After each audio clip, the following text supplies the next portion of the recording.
Hello, c'est Sylvie de Vivante et Vibrante. Bienvenue dans l'épisode 12, ma traversée d'une relation toxique. La semaine passée, je t'ai parlé un petit peu de mon histoire au sujet des relations toxiques.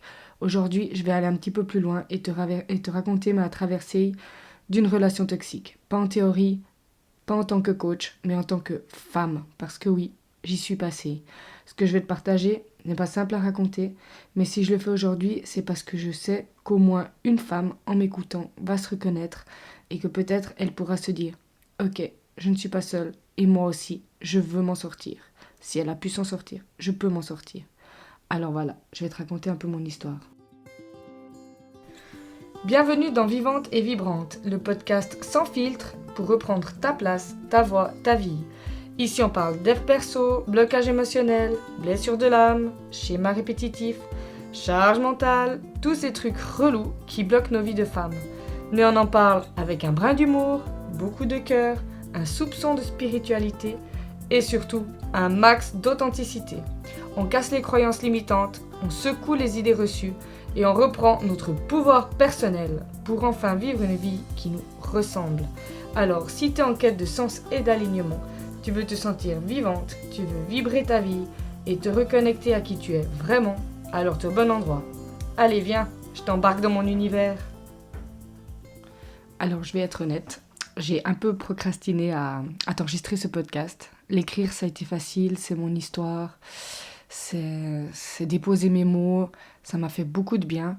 Mais de là à les retranscrire par ma voix, à t'en parler, surtout que là je suis dans une période méga good vibes et revenir dans le passé pour déposer tout ça, c'est pas évident. Mais je pense que c'est nécessaire. C'est nécessaire parce que ça peut aider vraiment d'autres femmes, j'en suis persuadée. Je sais que moi, ça m'aurait aidé d'entendre ça. Donc, si t'es dans cette situation et puis que ça te parle, voilà, tant mieux. Et si ça peut t'aider encore plus. Par contre, si tu connais d'autres personnes qui peuvent être dans cette situation, je t'invite vraiment à partager ce podcast. Donc je vais te raconter, je vais pas rentrer dans les détails parce que j'ai pas envie que ce soit hyper lourd, hyper gnangnan et tout, mais je vais te raconter un petit peu mon histoire dans les grandes lignes. Le début, déjà. Donc quand je l'ai rencontré, moi j'étais quelqu'un de perdu. J'avais 18 ans, 19 ans par là. Et j'étais vraiment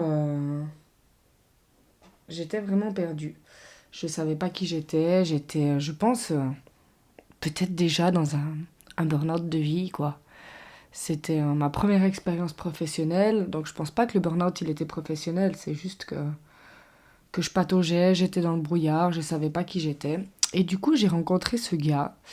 Je l'ai rencontré lors d'une fête. Et vraiment, il était voilà magnétique, il était charismatique et puis je voyais que lui et, euh, et je l'ai direct mis sur un piédestal. Et je pense que à travers lui inconsciemment, je cherchais un comment on dit un pilier. Je le voyais certainement comme un pilier auquel me raccrocher.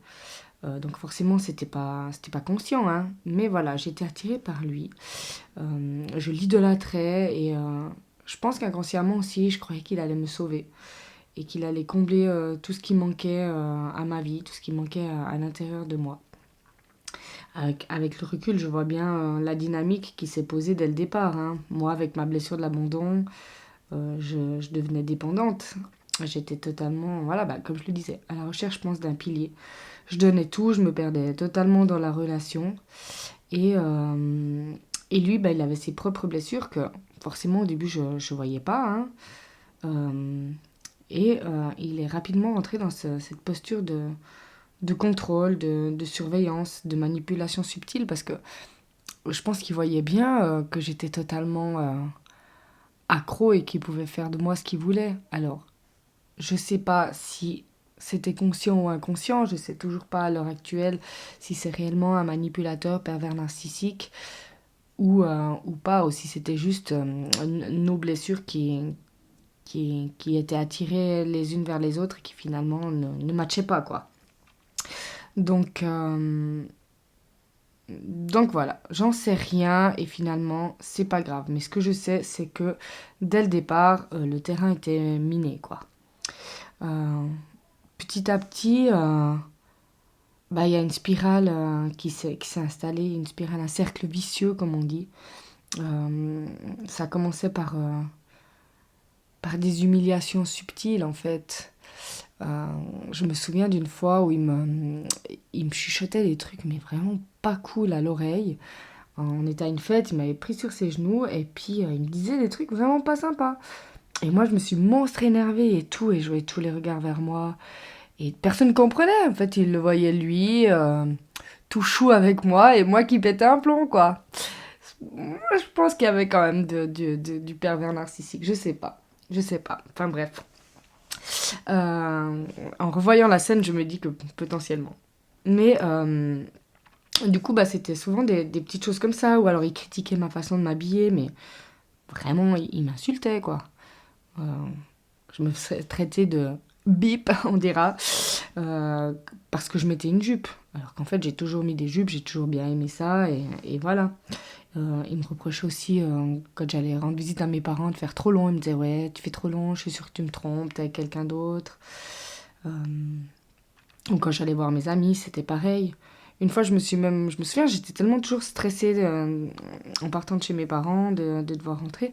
Une fois, je me suis fait choper au radar. Je me suis dit, purée, fais chier, quoi. Ça me stresse. Enfin voilà, je suis stressée, je veux vite rentrer pour pas avoir trop de remarques. Et puis du coup, je me fais flasher. Bref, c'était peut-être déjà des petites choses, des petits signes de la vie que j'étais pas capable de voir à l'époque. Que là, dernièrement, je me suis fait flasher au radar pour une autre petite histoire. Ça faisait des années que je m'étais pas fait flasher. Et là, il y a pas si longtemps, je me suis fait flasher. J'ai eu des amendes pour plusieurs choses, parking ou autre, un endroit où je me parque tout le temps. J'ai jamais eu d'amende, je savais même pas quand devait mettre le disque. Et j'étais voir les signes derrière, donc voilà, maintenant j'agis différemment. Mais bref, c'est pas le sujet. Mais voilà, pour dire que la vie, elle me montrait déjà plein de signes que je savais pas écouter. Euh, je me souviens une fois, on a eu une sortie de famille et il m'avait suivi en fait. Il était venu à la sortie de famille, et c'était dans un truc public, enfin il y avait un événement, et il était venu m'espionner. Mais moi je l'ai pas vu. Enfin oui, si, j'ai vu sa voiture, mais je me suis dit non mais c'est pas possible que ce soit lui. Et en fait, après j'ai reçu des messages comme quoi j'avais parlé à des gens et tout. Et du coup il venait quand même m'espionner, quoi. Donc, vraiment un truc de fou. Et petit à petit, en vivant ces situations-là, je me suis retrouvée un peu isolée. J'allais moins voir ma famille, j'allais plus voir mes amis, j'osais plus m'habiller comme je voulais, je sortais plus, alors que de base, j'étais quand même quelqu'un qui aimait beaucoup sortir. Et du coup, ouais, voilà, je me suis retrouvée quand même pas mal isolée. En plus, ma famille, ils ont essayé de me dire, et mes amis aussi, voilà, qu'ils me voyaient plus et tout, mais en fait, je les écoutais pas. J'étais tellement prise par ce gars et de plus en plus dépendante. Il y avait aussi le truc de l'argent, parce qu'il me disait, ah, mais il n'y a pas de souci, si tu trouves pas trop de travail ou si tu bosses pas beaucoup, parce que j'avais de la peine à trouver du travail à l'époque. Et on me dit, ah, mais toi, tu fais le ménage et tout ça, et puis moi, je t'aide à payer les factures et tout ça, je paye le loyer, machin. Et en fait, sur le moment, je me suis dit, ah, il est hyper chou et tout, machin. Mais en vrai, c'était une emprise. Alors, de nouveau, je sais pas si elle était consciente ou inconsciente, mais du coup, je me suis retrouvée à ne pas avoir assez d'argent aussi pour partir et avoir l'impression de lui devoir quelque chose. De lui devoir, voilà, de l'argent, de lui devoir du temps, de lui devoir, enfin, voilà, des choses. Et du coup, ça aussi, ça a été forcément un enfermement, un frein à partir de cette relation. Euh, et aussi, après chaque crise, après chaque engueulade, il revenait avec ses excuses, avec des belles paroles, avec des cadeaux. Ouais, autant je suis pas matérialiste, mais autant je me disais, ah il m'aime quand même, il regrette, il va changer. Et j'ai essayé plusieurs fois de le quitter. Ma gorge, elle me travaille à fond, hein. J'avais rien du tout à la gorge juste avant de commencer le podcast. Et là, je sens ma voix. Enfin bref. Voilà. Euh, du coup, euh, voilà, plusieurs fois j'ai essayé de le quitter et franchement, c'était à chaque fois j'y arrivais pas. Une fois, je suis même partie, hein, j'ai pris un appartement pendant plusieurs mois, mais il est revenu me chercher et avec ses belles paroles et tout ça, et moi j'ai cédé. J'étais vraiment sous son emprise et mes peurs, voilà, je vais y arriver. Mes peurs, elles étaient vraiment trop fortes. Et aussi, ce qui coinçait beaucoup dans notre relation, c'est que bah, j'ai beaucoup de caractère quand même, et du coup, je me laissais pas faire. Et ça partait en vrille, parce que je répondais, et quand je dis ça partait en vrille, après, bah, il y avait vraiment des épisodes de violence. Alors voilà, la violence verbale, émotionnelle, elle était quasiment au quotidien. Mais il y avait des moments de violence physique et même vraiment de danger, quoi. C'était vraiment devenu une spirale infernale. Et puis, vu que tout le temps, il me rabaissait et il me disait des trucs méchants sur moi, bah en fait, je croyais vraiment mériter ça. Je croyais que tout était de ma faute. Alors, certainement, hein, j'avais ma part de responsabilité. De un, bah parce que voilà, euh, je suis hypersensible, donc quand il me disait des trucs qui me faisaient du mal, bah je surréagissais. Euh, avec ma blessure de l'abandon, eh ben, quand il faisait des trucs pour me provoquer, je faisais ma drama queen et tout ça, et du coup, ça améliorait pas la relation. C'est pour ça que je dis que bah, c'était aussi un peu le choc de nos blessures hein, qui nous mettait aussi dans cette spirale. Euh, Bref, du coup, c'était quand même vraiment compliqué. Et voilà, et j'ai aussi ma part de responsabilité parce que j'aurais dû partir. Parce que avant d'être dans cette relation-là, je disais, ah, je comprends pas les femmes qui restent quand leur mec il est violent ou autre. Et franchement, j'étais jugeante jusqu'à ce que moi je le vive et que je n'arrive pas à partir. Voilà, pour les raisons que je t'ai expliquées, il y a les raisons financières, il y avait les peurs, le fait que je pensais mériter ça, que je pensais que limite que c'était devenu normal. Et, euh, et du coup, ben voilà, on est pris dans cet engrenage et on n'arrive pas à partir. Donc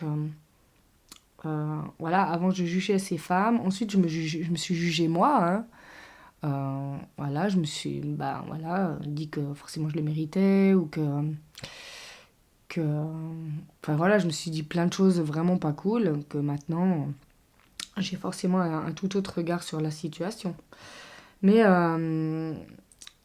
voilà, tout ça pour dire que bah, ça m'a amené quand même à partir un jour. J'ai quand même eu le courage de partir.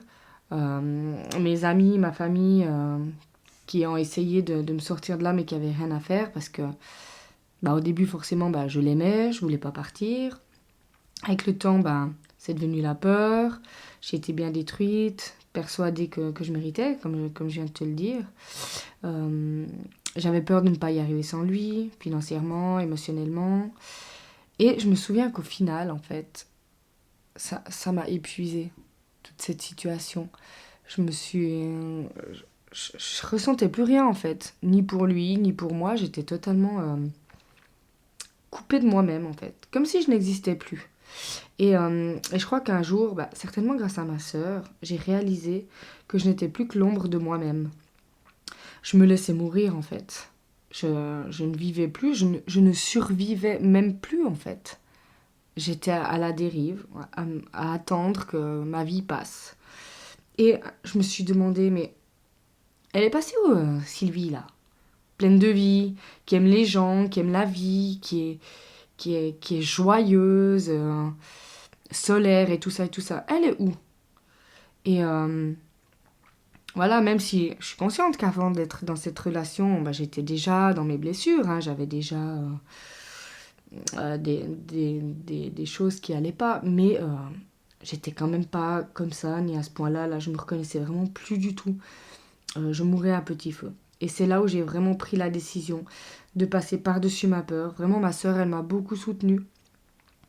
Euh, Et puis je me suis dit que j'avais plus rien à perdre en fait. J'étais tellement à un point de non-retour que, que j'avais plus rien à perdre mais tout à gagner. Et là, le chemin, il a été très long parce que je me souviens qu'au début, quand j'ai pris mon appart, j'avais peur que de nouveau ils viennent me rechercher. J'avais peur qu'ils soient violents. Je faisais des cauchemars qui viennent, qui brisent la vitre de ma porte et tout ça. Et, euh, et non, en fait, il s'est très très vite retrouvé quelqu'un euh, qui euh, était déjà après lui, donc elle était déjà en fait euh, dans la situation où moi j'étais au début de la relation. Voilà. Donc finalement, il n'est pas venu me rechercher et ça a été très très bien comme ça. Mais ce que je me souviens aussi, malgré la peur et ces cauchemars, c'est que ce que j'ai ressenti, c'est une forme de liberté. Alors oui, j'avais encore peur, hein. Je sentais encore son emprise psychologique, mais j'étais libre physiquement. Et j'étais aussi super fière de moi d'avoir eu le courage de le quitter, parce que vu que j'ai essayé tellement de fois, euh, voilà, ça m'a demandé vraiment beaucoup de force. Et je vais pas te mentir, hein, j'ai mis vraiment des années à m'en sortir. Et, euh, et les relations qui ont suivi, elles ont été compliquées parce que j'étais vraiment quelqu'un d'autre. Et j'étais prise dans ce schéma de violence, entre guillemets, qu'elle soit physique, psychologique, émotionnelle. Parce que c'est quand même une relation qui a duré longtemps, hein. C'était pas une petite relation de 6 mois. Donc elle a quand même duré plusieurs années. Euh, et même dans mon mariage, hein, ça a été compliqué au début, même que j'étais avec un homme posé, calme et tout. C'était vraiment pas facile, hein. Mais grâce à lui, ben voilà, j'ai eu un espace sécuritaire où un espace que je savais pas encore me donner en fait. Et c'est là que j'ai vraiment commencé à pouvoir me reconstruire. Et même si aujourd'hui on n'est plus ensemble, j'ai quand même beaucoup de gratitude par rapport à ça. Même si malheureusement finalement c'était quelqu'un qui me convenait pas, mon mari donc, pas la personne avec qui j'ai eu cette relation toxique. Euh, Bah voilà, j'ai pu me rendre compte d'une chose essentielle, c'est qu'en réalité, bah, je m'étais jamais vraiment construite avant. Mais ça, c'est une autre histoire, je vais pas épiloguer là-dessus. Mais aujourd'hui, ce que je peux dire avec le recul, c'est que bah, cet homme, c'était peut-être pas un monstre, hein, il était certainement blessé lui aussi. Ça n'enlève rien à la toxicité ni au danger de cette relation. Mais ça m'a par contre aidé à comprendre à prendre ma part de responsabilité. Donc, comme je t'ai dit, voilà, aussi mes blessures à moi qui étaient à vif et qui alimentaient aussi cette toxicité. Et aussi ma responsabilité de ne pas être partie, en fait, de ne pas m'être respectée. Finalement, je ne m'aimais pas assez, je ne me respectais pas assez pour partir. Alors, en plus, avec ces mots et ces actes qui encore me détruisent encore plus, c'est sûr que, voilà, ça n'a pas aidé. Euh, Mais voilà, j'ai aussi pu, de comprendre tout ça, j'ai aussi pu lui pardonner. Je lui en veux plus du tout, j'ai plus du tout de colère. Et chose encore plus dure, de me pardonner à moi. Justement, de ce non-respect, de ce non-amour de moi. Euh, et d'aussi avoir été toxique.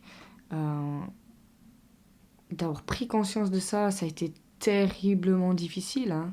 C'est dur, hein, de se foutre devant le miroir puis de se dire ouais, Sylvie, t'as ta part de responsabilité, t'as aussi été toxique, tu ne t'es pas respectée, tu ne t'es pas assez aimée. Ça a été hyper dur, ça me met de l'émotion, hein, de te dire ça. Euh, mais voilà. Euh, Peut-être que cet homme était bel et bien un pervers narcissique. Je saurais sans doute jamais. Peut-être que moi aussi j'étais un peu toxique, parce que j'étais tellement dans mes blessures à l'époque. Voilà. Mais ce qui est sûr, c'est que en passant par-dessus ma peur, en prenant mon courage à deux mains, eh ben, j'ai changé ma vie. J'ai appris à me regarder en face, à vraiment avancer vers qui je suis aujourd'hui. Et ça demande un putain de courage. Clairement. Donc, je ne jette pas la pierre aux personnes qui ont de la peine à avancer ou à sortir de ce style de relation, parce que c'est terriblement difficile, hein. C'est vraiment difficile.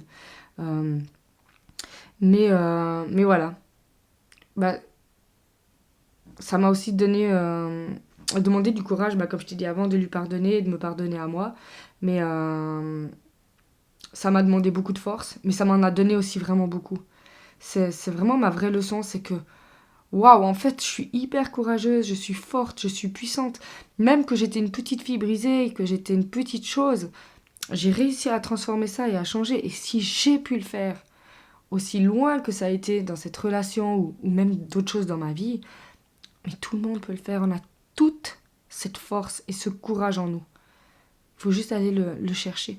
Juste, je mets des petits guillemets, hein, parce que clairement, c'est pas facile. Mais maintenant, je sais que je peux me relever de toute situation et que le respect et l'amour de soi, bah, c'est primordial dans la vie. C'est ce qui fait ta sécurité intérieure. Et, euh, et sans sécurité intérieure, bah, il n'y a rien.